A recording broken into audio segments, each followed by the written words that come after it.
আজ মায়ের বাড়িতে এসেছি বেশ কিছুদিন হলো। রোজকার রান্না তো মাই করে, তাই আজকে ভাবলাম আজকের রান্না যদি আমি করে দিই কীরকম হয়। তো যেই ভাবা সেই কাজ। হাই এভরিওয়ান, আমি মল্লিকা। তো তোমরা সকলে কেমন আছো? আশা করি ভালো আছো। তোমাদের সকলকে আমার একটা নতুন ব্লগে স্বাগত। চলো, আজকে হচ্ছে আমি রান্না করব। অবভিয়াসলি মা আমাকে কাটাকুটি কিন্তু করে দিয়েছে, দেখো। তো এখানে হচ্ছে মা তোমার করলা আর বেগুনের চচ্চড়িটা করে ফেলেছে, আর বাকি রান্না কিন্তু আমিই করছি। আর খুবই ছোট রান্নাঘর, মানে তোমাদের যদি দেখতেও অসুবিধা হয় বা কোনো কিছু প্রবলেম চোখে পড়ে, তোমরা প্লিজ সেটাকে ম্যানেজ করে নিও। এখানে দেখো, এটা হচ্ছে ফুল বাঁধাকপি বলে না, তো ফুল বাঁধাকপি আলু দিয়ে হচ্ছে ভাজা করছি আজকে, জানো তো। ভাজা ভুজিটাই বেশি হচ্ছে। আর এই যে আমার মাকে দেখছো, মা মাঝে মাঝে খুন্তি নাড়ছে।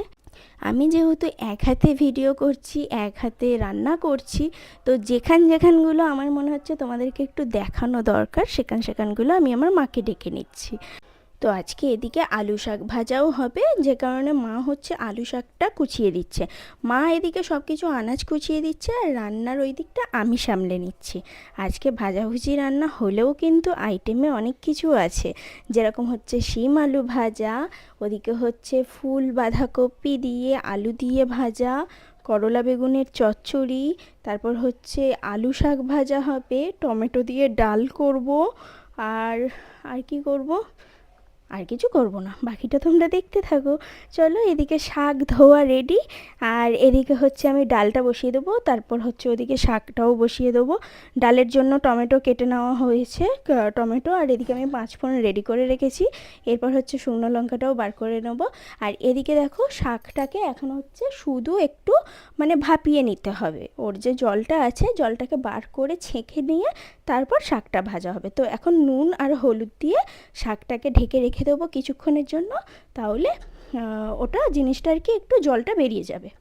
উফ, একদিন কাজ করলেই মনে হয় যে মা কত কাজ করে, মানে এইটুখানি একদিনের কাজেতেই আমি হাঁপিয়ে যাচ্ছি, আর মা তো রোজেরই করে। জানো তো, এখন আমি রান্নাবান্না অনেকটাই শিখে গেছি। আগে কিন্তু রান্নাবান্না বলতে কিছুই পারতাম না, ম্যাগি করা ছাড়া, যেটা সব মেয়েরাই আমরা করে থাকি। দেখো, এখানে এবার হচ্ছে আমি ডালটা তৈরি করে নেবো, যে কারণে হচ্ছে শুকনো লঙ্কা আর 5 ফোড়ন ফোড়নে দিয়ে দিলাম। এরপর হচ্ছে টমেটোটাকে একটু কষিয়ে নেওয়া হবে নুন আর হলুদ দিয়ে। তারপর হচ্ছে সিদ্ধ করা ডালটা ঢেলে দিয়ে তারপর হচ্ছে কিছুক্ষণ ফোটালেই আমাদের ডালটা রেডি হয়ে যাবে। তো ডালটা রেডি হয়ে গেলেই অলমোস্ট আমার রান্নাটাও কমপ্লিট হয়ে যাবে। এই যে তোমরা যারা যারা আজকে আমার ভিডিওটা দেখছো, তারা বলো তো কোথা থেকে ভিডিও দেখছো, আর আজকে তোমাদের বাড়িতে দুপুরে কী কী রান্না হয়েছে। ঝটপট কিন্তু কমেন্ট করে ফেলো, আমার কিন্তু রান্না কমপ্লিটের দিকে। তো দেখো, এদিকে মা হচ্ছে ডালটা ঢেলে দিচ্ছে, এবার হচ্ছে একটু কাঁচা জল দিয়ে ফোটানো হবে ডালটা, তাহলেই হচ্ছে ডালটা রেডি হয়ে যাবে। তো টমেটোমের ডাল খেতে কার কার ভালো লাগে আমি কিন্তু জানিও, হ্যাঁ।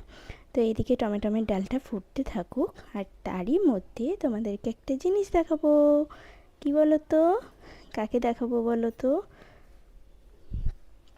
দাঁড়াও, একটু বসে নিই, হাঁপিয়ে গেছি। এই যে তোমাদের সকলের প্রিয় লাকিকে দেখাবো। হ্যাঁ, লাকি দেখো আজকে কিন্তু ভাবছে যে দিদি রান্না করছে। তো চলো তোমাদের সাথে শেয়ার করি আজকের মেনু। এতক্ষণ যা যা রান্না করলাম: সাদা ভাত, যেটা হচ্ছে মা করে ফেলেছিল, যেটা হচ্ছে আমি একেবারেই করিনি। তারপর হচ্ছে এই যে ওই যে ভাজা করছিলাম, ফুল বাঁধাকপি আর আলু দিয়ে ভাজা। আর এদিকে হচ্ছে এটা হচ্ছে শিম আলু ভাজা। আর তারপর তারপর কি করলাম বলো তো? হ্যাঁ, তারপর হচ্ছে এখানে এটা হচ্ছে আলু শাক ভাজা। আর এদিকে হচ্ছে করলা বেগুন দিয়ে আলু দিয়ে চচ্চড়ি। আর এদিকে হচ্ছে টমেটোমের ডাল। ব্যাস, আজকের খাওয়া রান্নাবান্না এতটাই। টাটা।